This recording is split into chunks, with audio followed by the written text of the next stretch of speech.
তোমার অন্তরকে যদি তুমি পরিশুদ্ধ করতে চাও, তাহলে অবশ্যই তোমাকে একজন অলির শরণ নিতে হবে, অর্থাৎ তার সোহবতে বসতে হবে।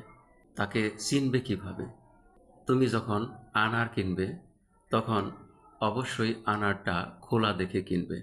অর্থাৎ আনার যেটা ফাটা রয়েছে, সেই ফাটল দিয়ে আনারের ভেতরের দানাগুলো দেখে তারপর তা যদি মুক্তোর মতো দেখা যায়, তবে সেই দানার আনারটি কিনবে। ঠিক একই রকমভাবে তুমি যাকে পীর হিসেবে নিজে গ্রহণ করবে, সেই পীর সেই আল্লাহর অলিকে তোমাকে দেখে নিতে হবে।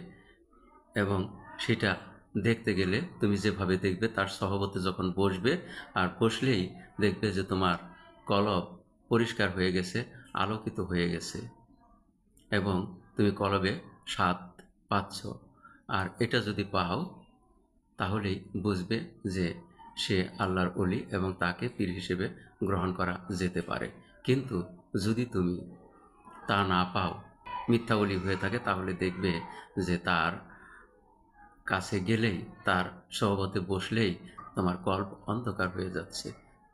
কাজেই এটা দেখে তোমাকে অলি চিনতে হবে এবং পীর মানতে হবে।